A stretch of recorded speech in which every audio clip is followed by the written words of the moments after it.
Certo, então vamos lá, começando agora a falar de Viktor Frankl, da logoterapia.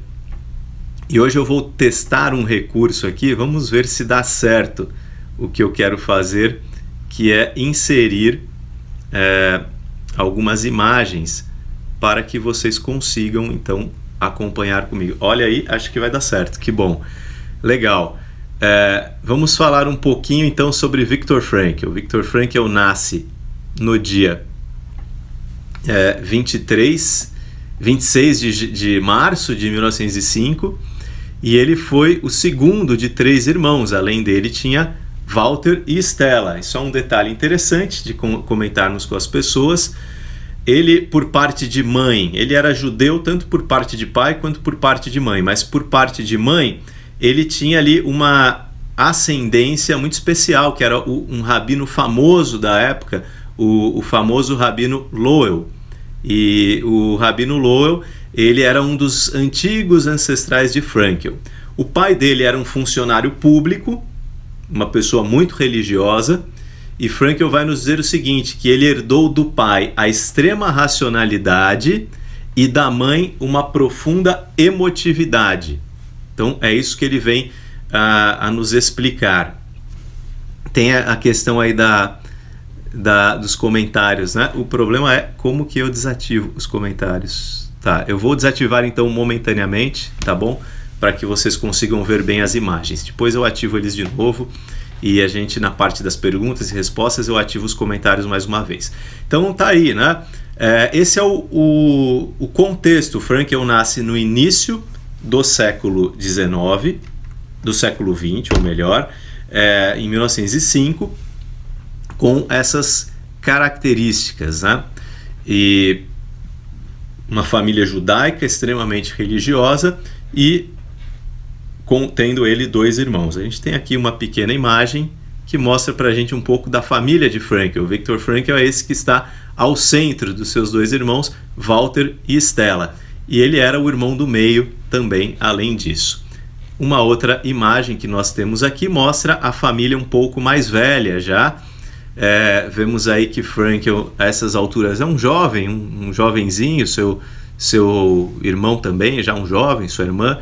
Essa é a família Frankl, seus pais já idosos, antes ainda de iniciarem os momentos do Holocausto, nesse contexto, mas já num contexto um pouco mais desenvolvidos. Bom, Frankl, ele sempre foi uma criança muito curiosa, uma criança que sempre fez muitas perguntas, e ele relata que o seu desejo de ser médico vem desde os seus 3 anos de idade. Veja só. E aos 4 anos de idade, uma certa vez, ele teve ali uma dificuldade, né? Ele ficou ali um pouco pensando antes de dormir, perturbado com a ideia de que um dia a sua vida ia acabar também. Vejam só que não era alguém comum, porque aos 4 anos de idade já estar pensando nessas questões existenciais profundas era uma pessoa diferente. Ele viveu, a gente fala muito da experiência de Frankl na Segunda Guerra Mundial, mas muitas vezes nos esquecemos que ele viveu intensamente a Primeira Guerra Mundial. Afinal de contas, ele vivia em Viena, e Viena foi o epicentro, um dos grandes epicentros da Primeira Guerra Mundial. Isso trouxe muitas dificuldades para a família de Frankl. Então ele, por exemplo, diz que por conta disso, na sua infância, ele não pôde nem ter uma bicicleta, que era um dos seus grandes sonhos, e nem ser escoteiro, outra coisa que ele gostaria. Mas desde muito novo alimentando o sonho de um dia ser um escritor.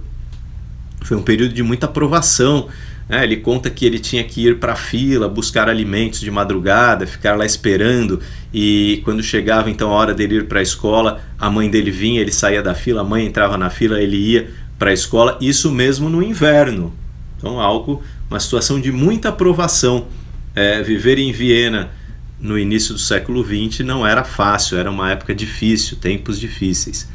E esse é o lugar onde ele viveu no seu nascimento, a Zerningasse número 6. Curiosamente, Frankl menciona isso, Adler era seu vizinho, morava na mesma rua que ele. dessas coisas que só acontecem em Viena. Você ter aí dois dos grandes nomes da história da psicologia sendo vizinhos. Bom, uma outra coisa interessante, avançando já um pouquinho na vida de Viktor Frankl, é sabermos que ele, ainda no ensino médio, optou pela psiquiatria e chegou até a pensar em outras opções. No entanto, o seu amigo, certa vez, lhe falou de Kierkegaard. Kierkegaard é um dos grandes filósofos que vem influenciar o pensamento existencial de Frankl. E segundo esse amigo, a hesitação de Frankl em tomar uma decisão a favor da psiquiatria correspondia àquilo que Kierkegaard chamava de o desespero de não querer ser nós mesmos. Mas ainda no ensino médio ele toma essa decisão e ele começa a assistir palestras públicas sobre psicologia. A psicologia era um dos grandes assuntos a ser falado em Viena na época. Eu aproveito até para responder uma das perguntas que foram feitas aqui, se Frankl foi ou não psicólogo. E eu diria, certamente ele foi, mas ele não se formou em psicologia. Por quê? Porque naquela época não existiam ainda as formações em psicologia como nós temos hoje em dia. Então, quem eram os psicólogos da época? Eram médicos, eram psiquiatras, eram filósofos, eram teólogos, educadores que se interessavam pelo assunto e começavam a estudar ou a psicanálise, ou a psicologia individual do Adler, ou a Dasein-Análise do Heidegger, do Boss, do Binswanger, e eles iam então se tornando psicoterapeutas. Dessa forma, Frankl foi também um psicólogo. Com 15 anos de idade, ele entra em contato com a psicanálise pela primeira vez e é impactado pela leitura do texto Além do Princípio do Prazer. E cada vez mais ele foi se tornando familiarizado, não é? E interessado na psicanálise. E essa é uma história interessante, curiosa, mais uma das perguntas que foram feitas, que o pessoal deixou aí para mim no decorrer da tarde, uma pergunta que tem a ver exatamente com isso, com a relação de Frankl com Freud e com a psicanálise. Então, como nós vemos aí, ele, ainda no ensino médio, essa daqui, para quem tiver curiosidade, é a escola onde Frankl estudou no ensino médio.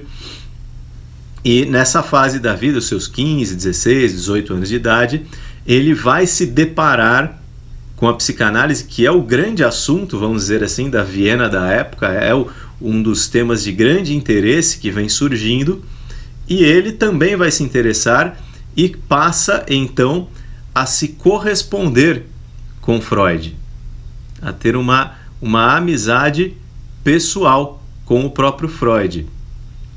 Se vê cada vez mais envolvido e ele chega a ter um texto seu, uma carta sua, que é publicada por Freud posteriormente em uma das revistas de psicanálise. Frankl sempre apresentou uma admiração muito grande por Freud, sempre. Embora ele fizesse críticas, principalmente em termos de cosmovisão. Por quê? Segundo ele, a logoterapia acrescentava algo à psicanálise. Acrescentava o quê? A noção de espiritualidade. De uma forma diferente do Jung, que era aquela coisa mais coletiva. Era no indivíduo mesmo, em cada um. Então, por isso, essa é uma das divergências. E uma divergência também é porque Frankl parte do pressuposto de que a vida sempre tem um sentido. E isso não faz parte da cosmovisão da psicanálise. Então existem algumas diferenças, mas Frankl em momento algum vai desmerecer as grandes contribuições de Freud e da psicanálise. Pelo contrário, ele vai lamentar muito que as próprias correspondências que ele trocava com Freud foram todas tomadas, queimadas e desaparecidas por ocasião da invasão nazista na Áustria. Então aquilo tudo foi perdido. Mas só para vocês terem uma ideia, a admiração dele por Freud era tão grande que ele chegou a pedir na Policlínica Universitária de Viena que dessem a ele alguns dos rascunhos, dos relatórios que foram feitos pelo próprio Freud, que estavam arquivados ali, porque ele queria ter aquilo na sua coleção particular. Então, isso é uma postura de alguém que admira muito, ao contrário do que alguns dizem, como se houvesse uma grande rivalidade entre Freud e Frankl não existia. Havia uma grande admiração. Frankl relata que o encontrou uma vez, pessoalmente, na rua, em Viena, curiosamente, né, um encontro desses, e ao se encontrarem, Frankl vai atrás dele, percebe que é o Dr. Freud, e finalmente ao chegar, ele faz a pergunta, ele diz: "O senhor é o Dr. Freud?" E Freud acena com a cabeça, dizendo que é ele mesmo, e Frankl se apresenta, fala: "Viktor Frankl", ao que Freud teria lhe respondido: "Zerningás número 6". Ou seja, a correspondência entre eles era tão intensa que Freud lembrava-se até do endereço. Depois disso, Frankl, vejam só, já em 25, Frankl agora com 20 anos de idade, se aproxima de Adler, tem um artigo seu publicado na revista de Psicologia Individual de Adler, mas rapidamente em 27 ele acaba também sendo expulso da Sociedade de Psicologia Individual por conta das suas ideias não muito ortodoxas. Em 26, pela primeira vez, ele usa o termo, a expressão logoterapia, como uma psicoterapia que trata adicionalmente do esclarecimento e da cura dos conflitos psicológicos e das pressões da dimensão mental do homem. Em 1933 ele começa a fundamentar a logoterapia teoricamente. Então isso é um pouquinho da história, né, da logoterapia propriamente dita, que a gente vai conhecendo. Em 1928, junto com alguns amigos que eram do círculo de Adler, o que ele faz? Ele funda os chamados Centros de Aconselhamento Infantis em Viena e em outras cidades. A grande preocupação deles qual que era? Era que havia um número muito grande de suicídios nessa época em Viena, por ocasião da entrega dos boletins escolares. E para ajudar a lidar com isso, a diminuir esse número de suicídios, então Frankl e seus amigos criam esses centros de aconselhamento. Em 2 anos, depois de muito tempo, não ocorreu nenhum suicídio de adolescentes e jovens por ocasião da entrega de boletins. Vejam só, esse é um jovem Frankl, né, com 25 anos de idade, se juntando com outros amigos estudiosos também da psicologia, estudantes de medicina, e tentando fazer algo para ajudar as pessoas. Nessa época, né, a gente tem aqui essa foto desse rapaz simpático, o Viktor Frankl, por volta aí dos seus 25, 30 anos de idade, como um jovem estudante de medicina e já muito interessado em psicologia. Uma curiosidade interessante, nessa época, Frankl já fazia palestras em escolas, em centros culturais, e ele já era considerado um prodígio, alguém diferente, assim, por conta do seu envolvimento. Ou seja, com os seus 20 e poucos anos de idade, ele já havia tido uma iniciação na psicanálise, na psicologia individual, trocado ideias com o próprio Freud, com o Adler, mas despontava como alguém que iria seguir o seu próprio caminho. Em 1930 ele se forma finalmente em medicina e inicia uma especialização em neurologia e psiquiatria. Detalhe interessante, Frankl tinha as 2 especialidades médicas. Ele era neurologista e psiquiatra. E entre 33 e 37, agora na sua clínica já psiquiátrica, no Hospital Steinhoff, Frankl dirigiu o chamado Pavilhão das Suicidas, na qual assistia aproximadamente 3.000 pacientes por ano. E nessa época, ele diz que os seus pacientes, as suas pacientes, se tornaram o grande mestre, as grandes professoras que ele teve, na medida em que ele procurava esquecer o que ele já tinha aprendido de psicanálise e psicologia individual. Aqui nós temos então uma foto de Frankl nessa época, como um jovem atendendo ali as suas pacientes. Eu gosto muito de analisar essa foto, pensar na postura, né? Vejam que é um setting bem improvisado, típico da psicologia hospitalar, alguém que está ali sentado em 2 cadeiras, ele com seu jaleco, ouvindo alguém, olhando nos olhos, né? Demonstrando o seu interesse. Isso nos mostra um pouco de quem era Frankl. Esse é o Hospital Steinhoff, onde ele fez seus estágios, essa sua formação como psiquiatra e neurologista atendendo essas pessoas. Bom, em 37 ele abre o seu consultório. Olha que carreira bonita, brilhante, agora aos seus 32 anos formado, abre o seu consultório. Em 38 ele publica o primeiro texto de logoterapia propriamente dito, chamado Sobre a Problemática Espiritual na Psicoterapia. Aqui eu coloquei o título diferente, mas sobre a problemática espiritual na psicoterapia. Mas quando está tudo indo tão bem, ele aos seus 33 anos de idade, nessa ocasião, ele acaba acontecendo em Viena a invasão nacional socialista dos nazistas, que invadiram a Áustria e limitaram as atuações de Frankl como médico. Ele teve que fechar o seu consultório recém-aberto, e a partir de então médicos judeus só poderiam atender pacientes judeus.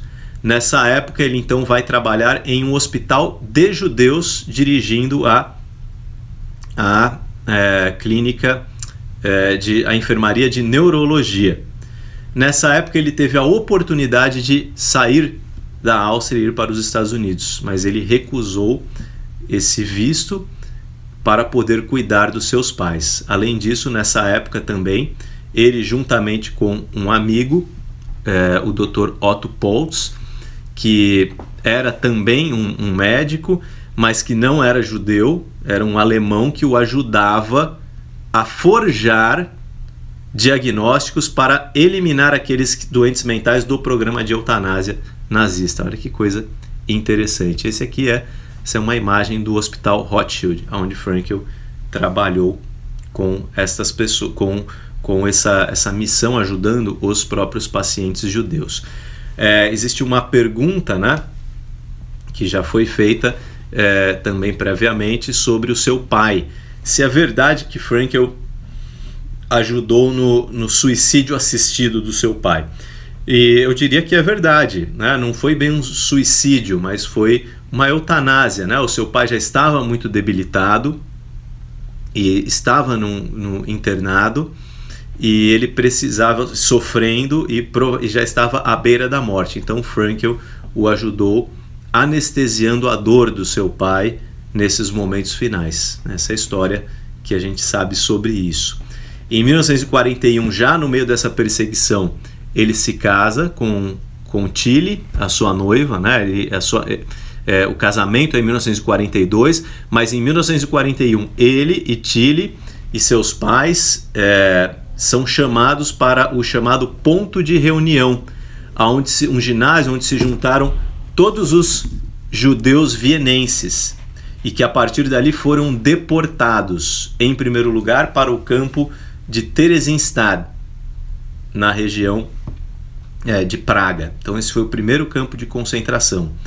E Frankl tinha ali seus 35 anos de idade e teve que se despedir de quase tudo da sua vida até então. Ele havia acabado de escrever a sua principal obra de logoterapia, costurou a cópia dessa obra do manuscrito no forro do seu sobretudo, mas teve que deixar para trás isso em Auschwitz. Esse é o livro que veio a se tornar, esses dias até alguém fez uma pergunta na live, esse não é o livro Em Busca de Sentido, esse é o livro The Doctor and the Soul, e que também já foi traduzido para o português como Psicoterapia e Sentido da Vida, esse daqui. É uma obra clássica de logoterapia, e esse livro, posteriormente só ele foi começar a reescrevê-lo já no final da sua experiência nos campos de concentração. Então aqui tem uma foto também de Frankl noivo, da sua primeira esposa, Tilly. Uma história curiosa, uma das companheiras de barracão de campo de concentração de Tilly acabou vindo para o Brasil depois da guerra. E ela conta, né, foi morar em Porto Alegre, que Tilly sempre comentava com ela que ela sabia que Frankl iria sobreviver. Tilly acabou ela mesma sendo morta nos campos de concentração, e ela dizia que Frankl iria sobreviver porque ele tinha fome disso e não disso. Então ela, conhecendo a ele já, eles acabaram se casando já nesse contexto de perseguição, mas ela sabia que ele seria capaz de sobreviver. E ela estava correta, né, Frankl, porque ela sabia que o sentido, né, ou seja, o que motivava ele mais do que as dificuldades exteriores era o seu desejo, a sua vontade, né, de crescimento, de conhecimento. A gente tem aqui uma imagem interessante também de Frankl já ainda jovem, né, um jovem médico praticando a medicina nesses diferentes hospitais, enfim. Normalmente estamos acostumados a vê-lo como um senhor já velhinho, mas esse é o Frankl jovem que já havia nessa ocasião criado a logoterapia. A logoterapia não foi criada nos campos de concentração como muitos pensam. Eu não vou falar aqui especificamente muito sobre a experiência dele nos campos de concentração, tem um outro vídeo meu no YouTube onde eu falo exatamente disso, mas eu vou apenas relembrar que a experiência de Frankl nos campos de concentração durou cerca de 3 anos e meio, então entre 42 e 45. O primeiro campo foi o de Theresienstadt, onde eles foram já do meio para o fim de 42 e ficou até 44, durou bastante tempo ali. De lá para Auschwitz, em Auschwitz Frankl ficou poucos dias. De Auschwitz ele vai para Kaufering, um campo anexo a Dachau, passa por Viena, ele relata essa história, uma passagem muito triste que ele relata no livro, né, dele passando no trem, aquele vagão de levar animais, ele se esforçando para olhar pela janela e ele consegue ver ali, ainda que em pouco tempo, um pouquinho daquilo que era a sua cidade, a região onde ele morava, sem saber se um dia voltaria para lá ou não. E de Kaufering ele vai para Turkheim, é o último campo, onde ele vai já em 1945, quando ele já está contaminado pelo tifo. É uma luta pela sobrevivência, não só agora pelas condições externas, mas pela própria doença que ele estava enfermo. E uma das estratégias dele em Turkheim é pegar pedaços de papel e tentar reescrever um pouco do seu livro lá em Turkheim. Depois de Turkheim ele vai para Munique e finalmente de Munique volta para Viena. Essa aqui é uma imagem de Frankl pouco depois da sua libertação, dá para perceber a debilidade que ele está, como ele de fato está adoecido, não adoecido, mas empalidecido e enfraquecido nesse momento já, ainda não havia nem recuperado, vamos dizer assim, o seu próprio peso, ainda muito magro, isso um pouco depois da libertação. Após a sua libertação, em 9 dias ele começou a reescrever o seu livro, mas antes disso, em 9 dias, ele escreveu um novo livro, que é o livro Em Busca de Sentido, que é o que a gente tem aí até hoje, né? Essa é a capa da edição do livro de Frankl. Frankl não queria nem colocar o nome dele, acabou sendo convencido pelos editores que as pessoas tinham o direito de saber quem estava escrevendo e poder procurar essa pessoa. Foi nomeado em 46 o diretor do Departamento de Neurologia da Policlínica de Viena e trabalhou ali por 25 anos. Lá ele conheceu sua futura esposa, Eleonor, e depois disso ele se tornou também professor da Universidade de Viena e professor convidado em mais de 209 universidades do mundo, tendo recebido 29 títulos de doutor honoris causa e tendo lecionado até os 91 anos de idade. Olha que coisa impressionante. Em 21 de outubro de 1996 ele lecionou a sua última aula na Universidade de Viena, vindo a falecer em 2 de setembro de 1997. Essa é a casa onde ele foi viver depois, na Mariengasse número 1, e aonde a sua esposa permaneceu vivendo até depois. Essa aqui é a Policlínica Universitária de Viena, aonde Frankl foi diretor por muito tempo do Departamento de Neurologia. Então a gente vê aí um pouco da história de Frankl, né? Acompanhamos assim um pouco daquilo que aconteceu na sua vida, e uma das coisas mais interessantes é saber dessa coerência. Muitas vezes a gente estuda teorias e a gente admira as teorias, a gente gosta das teorias, mas nem sempre a gente admira a personalidade de quem escreveu a teoria. E Frankl é um desses casos onde há uma coerência perfeita entre o que ele escreveu e o que ele fez. entre as suas ideias e entre quem ele era.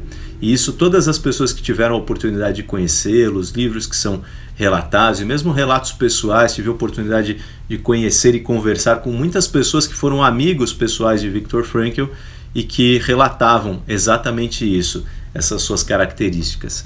Aqui nós temos uma das suas aulas, já agora ao voltar a Viena, vejam, uma sala de aula lotada, diz que sempre que ele ia dar uma aula, dar um congresso, as salas enchiam, ele ainda jovem, cabelos pretos, a gente vê aí, bem magrinho. Frankl não era alguém muito alto, ele era baixo, por sinal, menos de 1,70 m de altura, mais ou menos essa altura, e magro, sempre foi assim. E aqui ele lecionando, né? Uma outra foto mais ou menos da mesma época, ele já de volta a Viena. Foi um momento, ao voltar a Viena, de muita tensão, porque ele volta a Viena, sua esposa tinha morrido, seu pai tinha morrido, sua mãe tinha morrido, o seu irmão tinha morrido e a sua irmã conseguiu fugir para a Austrália. E ele voltou a ter contato com ela, mas em Viena ele estava sozinho. Então, um cenário de terra arrasada mesmo. Frankl diz que aquele foi o único momento onde ele pensou em tirar a própria vida. A única situação, o único momento. Mas acabou não fazendo, né, por um compromisso que ele assumiu com seus amigos. Seus amigos pediram que ele assinasse uma folha em branco, um compromisso de que ele não iria se matar. Pegaram essa carta e redigiram ali junto daquela assinatura uma candidatura ao cargo de diretor da Policlínica. E assim que ele foi escolhido. Uma curiosidade, né, um detalhe da história. Aqui está Frankl com a sua esposa, segunda esposa, Eleonor. Eles tinham uma diferença de idade bem grande. Eleonor era bem jovem, de cerca de 20 anos de idade, quando conheceu Frankl. Ele já estava ali próximo dos seus 40 e foi a sua companheira até o final da sua vida, como a gente pode ver aqui nessa foto, já os dois mais idosos. E depois disso, então, Frankl saiu trabalhando e viajando ao redor do mundo e apresentando as suas ideias em palestras. A gente encontra algumas imagens interessantes na internet dele ensinando, ele indo para vários lugares. Foi para os Estados Unidos cerca de 80 vezes, era um dos seus destinos preferidos, um dos países que melhor acolheu a própria logoterapia. Veio para o Brasil, para diversos lugares da América Latina. Aqui uma foto clássica, né, dele ensinando. Uma foto de uma visita à Universidade de Harvard também, já um pouco mais velho. Frankl intensificou muito mais essa sua carreira de viagens e de palestras quando ele já estava mais idoso, né? Até mesmo porque ele trabalhou por 25 anos continuamente como diretor da Policlínica Universitária de Viena. Então, só depois disso, já por volta dos seus 65 anos, que ele começou a ter mais tempo para fazer essas coisas. E aqui já uma foto dele bem idoso. Isso aqui foi bem próximo já da sua morte, isso foi provavelmente em 1996, um pouquinho, mas ele ainda lúcido, né? Ainda lecionando a essas alturas da vida. Algumas curiosidades sobre Viktor Frankl. Por exemplo, ele era um alpinista de mão cheia. Poucos sabem disso. Até os 80 anos de idade ele praticou alpinismo. Aos 67 anos ele aprendeu a pilotar aviões. Em 1938 ele já havia criado a logoterapia e dito que ela era, ao contrário da psicanálise, que era chamada da psicologia profunda, né, muito por conta da admiração de Freud pela arqueologia. Frankl, em sua admiração pelas alturas, ele resolveu chamar a logoterapia de a psicologia das alturas, ou uma psicologia mais elevada. Outros detalhes interessantes também é que Frankl era um colecionador de óculos. Ele gostava muito de, como a gente pode dizer assim, experimentar diferentes armações. Ele chegou a falar em certa ocasião que ele foi convidado por uma marca de óculos para avaliar os modelos, de tão especialista que ele foi se tornando. E você pode reparar, olha, que em diferentes fotos ele sempre está com um modelo diferente. Olha que curioso notar isso, não é? É porque de fato ele tinha esse gosto particular. Um outro gosto particular de Frankl era por gravatas. Ele disse que adorava ter gravatas diferentes e também era um grande apreciador do café. Ele gostava de tomar café sempre antes das suas palestras e ele ficava preocupado, ele gostava de café forte, isso ajudava assim na hora das palestras, das aulas, então ele disse que levava até pílulas de cafeína para caso não tivesse um café forte para ele tomar nos lugares onde ele ia. E um outro detalhe curioso também sobre ele é que ele não bebia bebida alcoólica. Embora gostasse muito de café, ele não ingeria uma gota de álcool normalmente. Era alguém que tinha um senso de humor muito apurado também, isso é relatado tanto por ele mesmo quanto por pessoas ao seu redor, e era alguém que gostava muito de música, chegou a compor um tango uma certa ocasião, tocava piano e outros instrumentos, a sua esposa diz, e cantava muito bem, tinha também esse talento musical. A sua morte foi em 1997, aos 92 anos. Esse é o túmulo de Frankl, que está até hoje ali em Viena.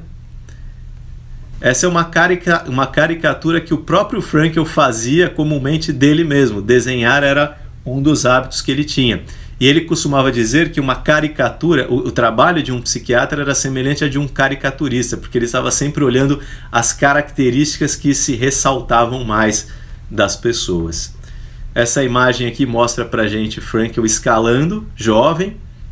Ele era, como eu falei, um alpinista de mão cheia. E olha que detalhe interessante, ele já um senhor idoso e escalando ainda, praticando. Uma passagem muito bonita do livro Em Busca de Sentido. Ele conta que ele ia trabalhar nos campos de trabalho forçado através da Polônia. De longe ele avistava as montanhas e ele ficava sonhando que um dia ele voltaria a escalar. Essa era uma das coisas que o motivava a voltar à ativa. E aqui uma foto dele já, quase 70 anos de idade, aprendendo a pilotar um avião. Olha que coisa impressionante, né? Alguém que nunca parou de crescer e de aprender. E chegando já aqui no final, antes da gente ter alguns momentinhos para perguntas e respostas, Frankl teve uma família, teve uma filha. A sua filha teve 2 filhos, um rapaz e um menino e uma menina, que são seus netos. Um dos seus netos, ele fez um documentário muito interessante sobre a vida de Viktor Frankl. Não está disponível no YouTube, no Netflix, em lugar nenhum, tem que comprar, mas é disponível na internet, chama-se Frankl and I, e se você procurar lá no site Noetic Filmes, você encontra. É um documentário bem interessante sobre a vida dele. E tem também uma bisneta, né? A sua neta já tem uma filha.